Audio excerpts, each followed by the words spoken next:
En el día de hoy, amigo oyente, llegamos al capítulo 20 de Jeremías. Y nuevamente este hombre se usa a sí mismo como una ilustración para su mensaje. Sabemos mucho en cuanto a este hombre y sería muy difícil entender sus profecías sin ese entendimiento que tenemos de él y de lo que está detrás de sus profecías. En nuestro programa anterior vimos que Dios le había enviado a la casa del alfarero y luego que se le había dicho que tomara una de las vasijas que el alfarero había hecho y que la llevara a Tofet, que estaba en el valle de Hinnom. Y en esa ocasión ese era un lugar de idolatría. Ese era un lugar donde se llevaba a cabo la adoración de Moloc, donde la gente colocaba a los niños en ese ídolo y los hacían morir por medio del fuego. Ahora esa palabra Tofet ha sido mencionada varias veces en esta profecía. Ese nombre tiene que ver en realidad con tambores, y el batir de esos tambores se utilizaba para amortiguar, por así decirlo, el llanto de los niños que estaban siendo ofrecidos en sacrificio en ese altar de Moloc. Y obviamente también era una localidad geográfica en ese lugar. Ahora bien, el profeta va a Tofet, quiebra esa vasija que él tenía, y el mensaje que entrega entonces Jeremías es que esa gente iba a ser llevada cautiva. Josías, ese gran rey, ese buen rey, ha muerto, y ha llegado a ocupar el trono Joacás, quien es un rey muy malo. Él no ocupó su trono por mucho tiempo, pero luego Joacim llega al trono. Y ahora hemos llegado al último rey, el rey Sedequías, y él es el peor, y también el más débil de todos los reyes que gobernaron a Judá. Y fue durante su reinado que tuvo lugar la cautividad de Babilonia. Hemos podido observar en realidad aquí una transformación en la vida de Jeremías. Este hombre, cuando presenta el mensaje de Dios, de la palabra de Dios, se presenta a sí mismo como una persona dura, una persona muy fuerte. Pero personalmente, él es muy débil. Él tiene un corazón muy tierno. Y ahora que su gran amigo, el buen rey Josías, se ha ido, podemos ver en el informe del libro de Crónicas que se nos dice aquí que Jeremías lloró por él. Creemos que él le amaba mucho y que había sido su amigo. Y ahora llegan a ocupar el trono estos reyes malvados. Y podemos ver que hasta este punto en el relato, Jeremías ha sido completamente rechazado. A él se le ha dado la espalda y su mensaje ha sido ignorado completamente. Pero hasta ahora él no había sido perseguido personalmente. Ahora, en este capítulo, llegamos a la persecución. El sacerdote Pasur, el hijo de Immer, quien digamos de paso estaba asociado con Sedequías, eso lo veremos en el próximo capítulo, es aquel que comienza la persecución física de este hombre. En el capítulo 20, versículos 1 y 2, leemos lo siguiente. El sacerdote Pasur, hijo de Immer, que presidía como príncipe en la casa de Jehová, oyó a Jeremías que profetizaba estas palabras. Y azotó Pasur al profeta Jeremías, y lo puso en el cepo que estaba en la puerta superior de Benjamín, la cual conducía a la casa de Jehová. Quisiéramos que usted, amigo oyente, tome nota del lugar donde comenzó la persecución esta. Comenzó en la religión o de parte, digamos, de la religión organizada.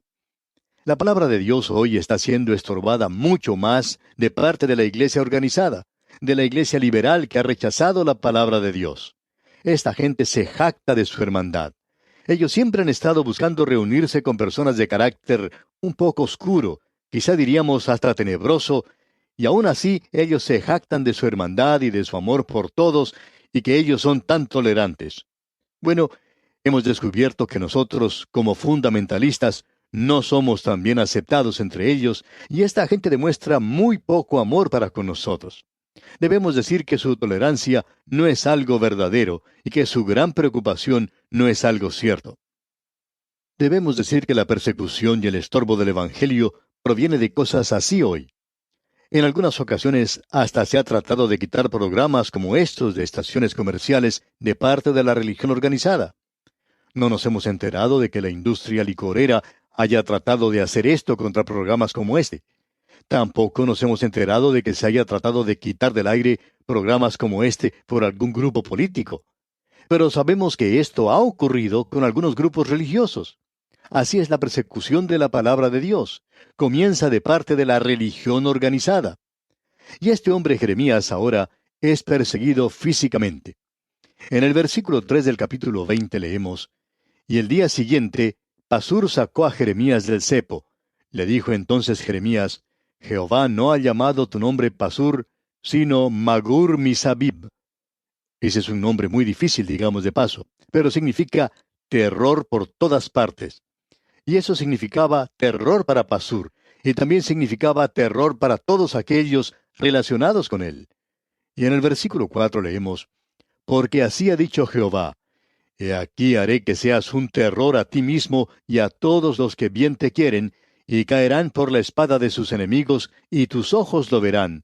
Y a todo Judá entregaré en manos del rey de Babilonia, y los llevará cautivos a Babilonia, y los matará a espada. Esta profecía que tenemos aquí es una profecía que Jeremías enfatizaría una y otra vez. Y esto indica que el reino del sur va a ir ahora a la cautividad. Nada puede detener eso. Si Samuel o Moisés hubieran estado en ese lugar, no hubieran podido detenerlo. Dios dice que eso no ayudaría para nada, no en el presente, ya que ellos han ido demasiado lejos. Vamos a tener que destacar los puntos más sobresalientes que se mencionan aquí en Jeremías. Quizá deberíamos dar algo de los sucesos previos a esto. Jeremías ha sido ignorado y él ha sido rechazado, pero hasta este punto él no había sido perseguido personal o físicamente.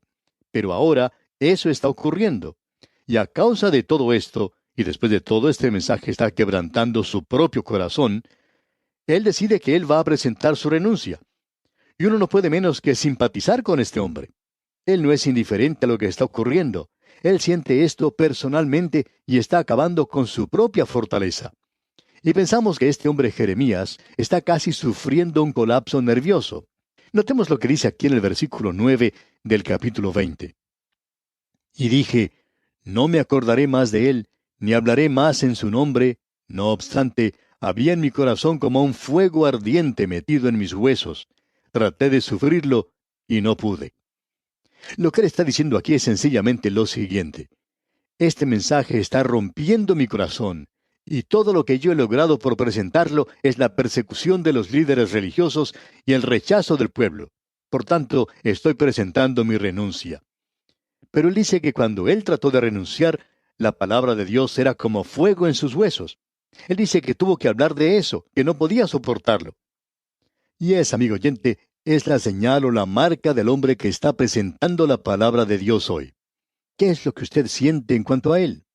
¿Es nada más que un trabajo que tiene que realizar, o está su corazón verdaderamente en esto? Usted quiere presentar la palabra de Dios, y usted ama la palabra de Dios, y usted siente más si usted no tiene ese privilegio de hacerlo.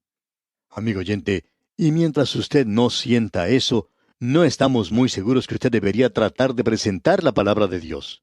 Tiene que significar algo para usted. Usted puede darse cuenta del conflicto que se presenta en el corazón de ese hombre. Ahora este profeta hace algo que aparentemente era una costumbre del Antiguo Testamento, o llegó a ser parte de un hábito del Antiguo Testamento de parte de algunos de los hombres de Dios. ¿Se ha dado cuenta usted de lo que él está tratando de hacer? Bueno, él hace algo que Jonás hizo, que también lo hizo Job y también lo hizo Elías. Está haciendo algo que no es nada bueno para él. Él está muy triste y dice, ¿para qué he nacido? Y hay muchas personas que dicen lo mismo hoy. Escuche lo que dice aquí en el versículo 14 de este capítulo 20 de Jeremías.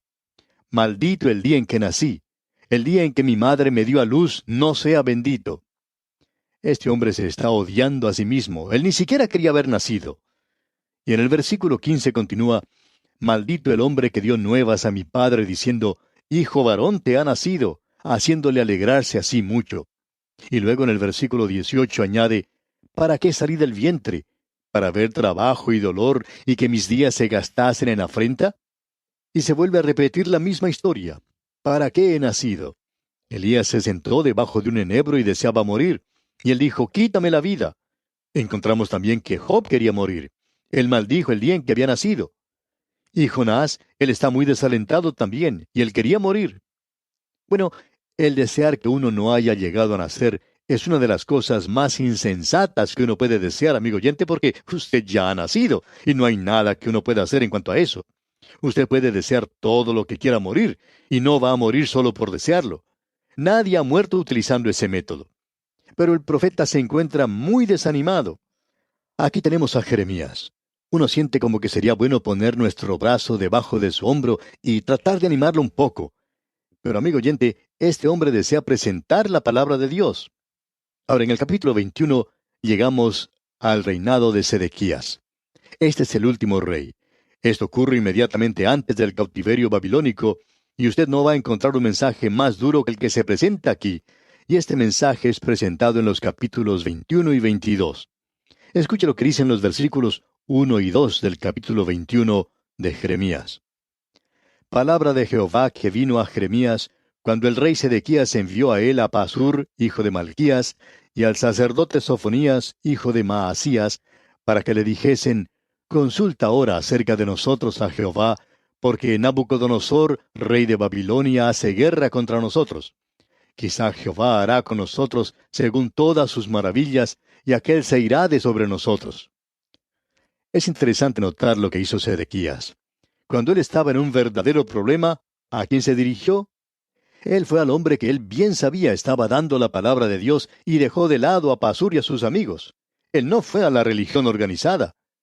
Es interesante que nosotros encontramos muchas personas hoy que pertenecen a las iglesias liberales, pero que escuchan a una transmisión radial donde se enseña la Biblia. Por alguna razón extraña, piensan que pueden reconciliar eso. Amigo oyente, cuando usted está en dificultades, no hay nada que pueda satisfacerle sino la palabra de Dios. Este rey entonces viene a Jeremías, pero él no recibe ninguna clase de consuelo de parte del profeta. Este dice que Nabucodonosor se está acercando y que él se va a apoderar de la ciudad a no ser que la gente se vuelva a Dios. Y él dice las cosas directamente. Y escuche lo que dice aquí en el versículo 8 del capítulo 21 de Jeremías. Y a este pueblo dirás: Así ha dicho Jehová: He aquí pongo delante de vosotros camino de vida y camino de muerte. Y eso es exactamente lo que Dios dice hoy en cuanto a su salvación en el Salvador, el Señor Jesucristo. Dios dice: Yo entregué a mi Hijo para que muriera por ti, y Él murió para pagar la pena de tus pecados. Él resucitó para que tú obtengas justicia, y si tú eres salvo, entonces tú tienes que estar en Él. Y usted puede estar en Él por medio del bautismo del Espíritu Santo cuando usted confía en Él como su Salvador. Y cuando usted hace eso, usted llega a ser un hijo de Dios. Y esta es su forma de hacerlo, dice Dios. Y tú puedes aceptar o puedes rechazar esto, dejar eso. Dios está diciendo: yo te presento la vida y la muerte. Y así es como lo presenta Dios. Y también presenta eso con lágrimas en los ojos. Pero amigo oyente, de la misma manera en que Él nos está presentando esto a nosotros, es como Él lo presentó ante ese rey en la época de Jeremías. Este hombre Sedequías, el último de los reyes, no sigue a Dios. Él es un debilucho para comenzar y es uno de los peores. Así es que no hay ese volver hacia Dios. Él siguió a Joaquín como rey. Usted recuerda los reyes que hubo: Joacás, Joacim y también Joaquín. Y luego a todo ese grupo le siguió Sedequías. Ahora se encuentra Sedequías en el trono y él podía mirar hacia el pasado y decir: bueno, Dios no permitió que Nabucodonosor destruyera esta ciudad cuando Joaquín estaba en el trono. Y él era tan malo como yo. ¿Por qué va a pasar eso ahora?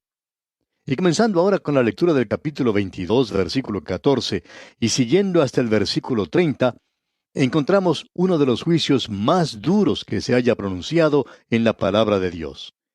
Jeremías le había dicho a Sedequías que volviera a Dios en obediencia, y él le advierte que si no hace eso, causará que inmediatamente fuera juzgado. Y aquí encontramos eso.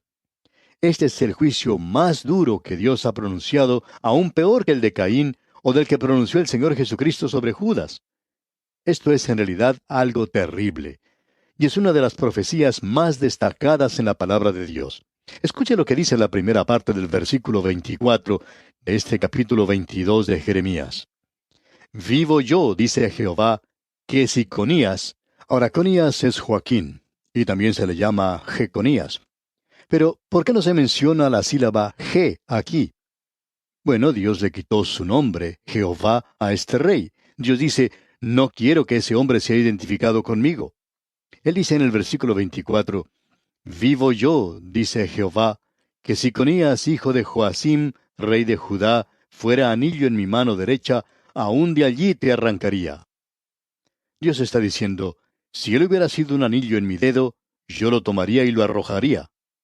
Y luego en el versículo 25 continúa diciendo, Te entregaré en mano de los que buscan tu vida, y en mano de aquellos cuya vista temes. Sí, en mano de Nabucodonosor, rey de Babilonia, y en mano de los caldeos. Y luego leemos en el versículo 28 lo siguiente. ¿Es este hombre Conías una vasija despreciada y quebrada? ¿Es un trasto que nadie estima? Porque fueron arrojados él y su generación y echados a tierra que no habían conocido. Y luego él clama a la tierra para que sea testigo. Y aquí tenemos algo que la tierra debería oír hoy. Leamos los dos últimos versículos de este capítulo 22, los versículos 29 y 30. Tierra, tierra, tierra, oye palabra de Jehová. Así ha dicho Jehová. Escribid lo que sucederá a este hombre privado de descendencia, hombre a quien nada próspero sucederá en todos los días de su vida, porque ninguno de su descendencia logrará sentarse sobre el trono de David, ni reinar sobre Judá. Y amigo oyente, esa es la razón por la cual José no pudo ser el padre de Jesucristo. Una de las razones, por lo menos, porque él pertenece a este linaje, y Dios dice que no iba a haber nadie de este linaje que lograra sentarse en el trono de David. Creemos que él deja esto, él expresa esto muy claro aquí. En Jeremías capítulo 33, versículo 17, él dice, Porque así ha dicho Jehová, no faltará a David varón que se siente sobre el trono de la casa de Israel. Bueno, Conías no podía estar en ese linaje, como bien podemos ver. Sin embargo, hay uno que iba a estar en ese linaje. Y en el capítulo 36, versículo 30 de este libro de Jeremías leemos, Por tanto, así ha dicho Jehová acerca de Joacim, rey de Judá, no tendrá quien se siente sobre el trono de David, y su cuerpo será echado al calor del día y al hielo de la noche. Amigo oyente, Dios cortó ese linaje. Y esa es la razón por la cual tenemos dos genealogías del Señor Jesucristo. Una en el Evangelio según San Mateo, que nos lleva hasta José. José le dio al Señor Jesús el título legal al trono, pero nadie podía venir de esa descendencia. Luego tenemos la genealogía de María en el Evangelio según San Lucas, y esa genealogía viene a través de Natán. En ese linaje no había maldición ni juicio alguno. El Señor Jesucristo vino a través de esa descendencia y él obtuvo el título de sangre al trono de David. Amigo oyente, esta es una de las cosas más destacadas en el mundo hoy, creemos nosotros. Y Dios llama a la tierra y le dice, Oye palabra de Jehová. Así es como he resuelto esta cosa, y no creas que yo no puedo traer un juicio aun cuando parecería de otra manera. Esto es algo muy destacado, amigo oyente. Y aquí nos detenemos por hoy. Le sugerimos leer el capítulo 23 del libro de Jeremías y estar así preparado para sacar de este estudio las lecciones que Dios tiene para usted. Es nuestra oración que Dios continúe bendiciendo su vida en gran manera.